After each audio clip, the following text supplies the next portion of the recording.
all feelings need to be felt. And the cool thing is once you feel them, then you can release them. If you don't feel them, if you stuff them down, they just start to live inside of your body. And it's one of the ways in which they create so much illness in themselves. If you're feeling them, I want you to not be afraid of the feelings.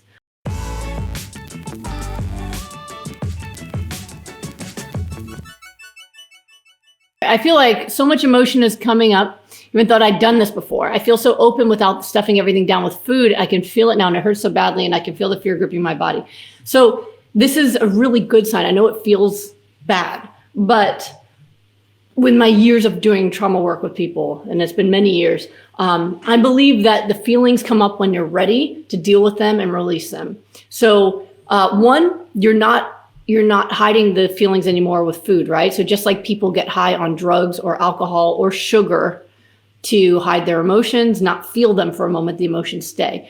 When you stop doing that, they're there and you can release them, all right? Negative feelings, all feelings need to be felt. And the cool thing is once you feel them, then you can release them. If you don't feel them, if you stuff them down, they just start to live inside of your body. And it's one of the ways in which people who've had really severe trauma, sexual trauma, all these things, they create so much illness in themselves, or their abuser did. But they have extreme high rates of autoimmune disease, really high, much more than half, 60% or higher. I read one study where it's almost 80, all right? Because the high cortisol, constant stress of the trauma, and then the suppression of the feelings that stay inside. So if you're feeling them, I want you to not be afraid of the feelings, all right? If the trauma is over, and I'm hoping that the trauma is over, then these are just old feelings that need to be released.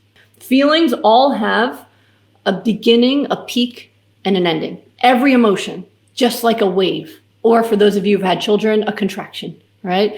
It starts to come on and you feel it, and it's like, ooh, this is painful, right? You start to feel it, then there's a peak, and then it ebbs away, just like that ocean wave will come, and then it will go back. All right. Now, really strong feelings that have been built up over time, they might have multiple waves until they're fully gone. But every time you feel it, just remember the feeling will not drown you. A lot of people think that if they allow the emotion to come up and they let themselves feel it fully, they're going to drown. They're going to die. They'll never come back. I'll never be able to find myself again.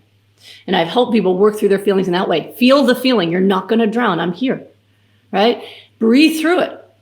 Breathe through it. Allow yourself to not hyperventilate up here, but breathe deeply. Notice the feeling and then let it go. Let yourself feel it until it's gone. All right. It's a really important thing. It's not going to stay there forever. And the more you allow yourself to let the waves pass, the lighter you'll be to let them through. All right. You don't have to be afraid of the feelings.